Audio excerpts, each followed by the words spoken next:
باہر محلے سے لوگ آتے ہیں نماز پڑھنے اور تم بھی پڑھ رہے ہوتے ہو، تمہاری اور ان کی نماز میں ایک رتی کا فرق نہیں ہوتا۔ تمہاری نماز سے یہ نہیں پتہ چلتا کہ یہ اہل علم ہیں جو نماز پڑھ رہے ہیں۔ تمہاری نماز اور ایک دکاندار کی نماز ایک جیسی، باہر چائے بیچنے والے کی نماز اور تمہارے مشکات شریف پڑھنے والوں کی نماز ایک جیسی۔ اقاموا الصلاۃ جعلت قرۃ عینی فی الصلاۃ، میری آنکھوں کی ٹھنڈک نماز۔ قرۃ عینی عربی محاورہ ہے، اردو محاورہ نہیں ہے، یہ عربی محاورہ ہے، وہاں سے اردو میں آیا ہے کہ ریت کے طوفان میں جب آنکھوں میں گرم ریت پڑتی تھی اور اونٹ تو آنکھیں بند کر لیتا تھا، لیکن چلانے والا تو آنکھیں بند نہیں کر سکتا، اسے تو راستہ دیکھنا ہے، تو وہ گرم ریت اس کی آنکھوں کو جلا دیتی تھی۔ تو چلتے چلتے چلتے چلتے جب اسے کوئی اونٹ نظر آتی، کوئی پہاڑی نظر آتی، کوئی کھو نظر آتی، کوئی چٹان نظر آتی، وہ اونٹنوں کو بٹھا کے بھاگ کے اس کے نیچے چھپتا اور جلدی سے مشکیزہ نکال کے پانی لے کر اپنی آنکھوں میں ڈالتا، اور تھوڑی سی جب ٹھنڈک ہوتی تو کہتا شکر ہے آنکھیں ٹھنڈی ہو گئیں۔ اس بدو سے سمجھو کہ نماز کی ٹھنڈک میرا نبی کیا کہہ رہا ہے۔ ہم کیا سمجھ، ہم نے تو اے سی والی مسجد میں نماز پڑھنی، ہمیں کیا خبر کہ آنکھوں کی، میری آنکھوں کی ٹھنڈک نماز۔ ہمارا تو ٹھا ٹھا ٹھا ٹھا ٹھا چل رہے ہوتے۔ اقام الصلاۃ، نماز۔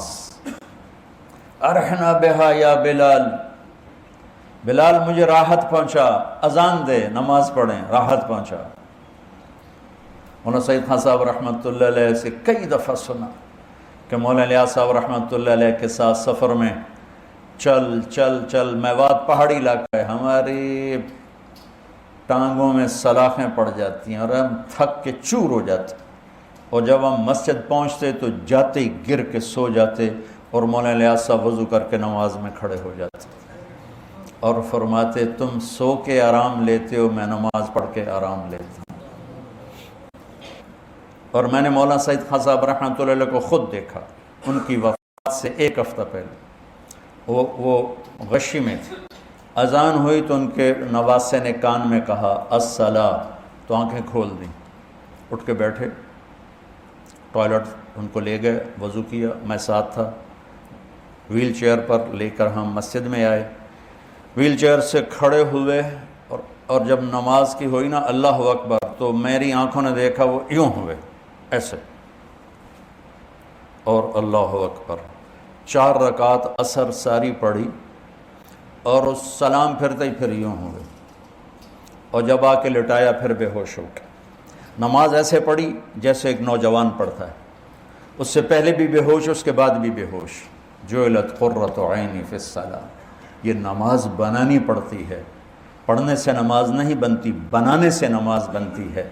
اور میں اللہ کے سامنے کھڑا ہوں، یہ ہے اقامت صلاۃ، اور میری اور میرے رب کی گفتگو ہے جو کہ جعلت الصلاۃ بینی و بین عبدی، کہ نماز میرے اور میرے بندے کے درمیان مکالمہ ہے، میرا بندہ مجھ سے مناجات کرتا ہے، مجھ سے باتیں کرتا ہے۔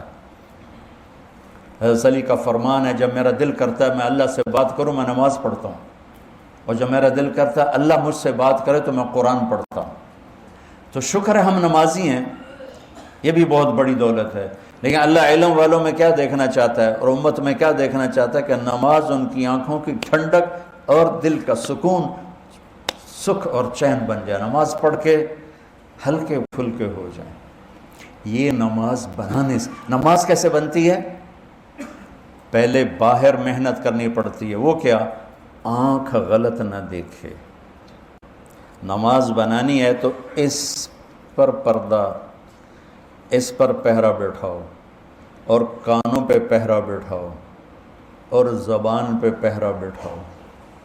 زبان غلط نہ بولے کہ غلط بول دماغ کو منتشر کر دیتا ہے، آنکھ غلط نہ دیکھے، غلط نظر دماغ کو منتشر کر دیتی ہے، کان غلط نہ سنیں، غلط بول دماغ کو منتشر کر دیتے ہیں۔ جب تینوں چیزیں آزاد ہوں گی اور اللہ اکبر کہے گا، جسم یہاں ہوگا اور روح پتہ نہیں کتنے دھکے کھاندی ہوگی، اور جب ان تینوں پر پہرا بٹھا دے گا تو جب اللہ اکبر کہے گا تو جسم بھی ہوگا، روح بھی ہوگی۔ اقام الصلاۃ، وَأَنفَقُوا مِمَّا رَزَقْنَاهُمْ سِرًّا وَعَلَانِيَةً، اور جو کھل کے خرچ کرتے ہیں، چھپ کے خرچ کرتے ہیں جو ہم نے انہیں دیا ہے۔ معافی کے ساتھ مولوی سخی نہیں ہوتے،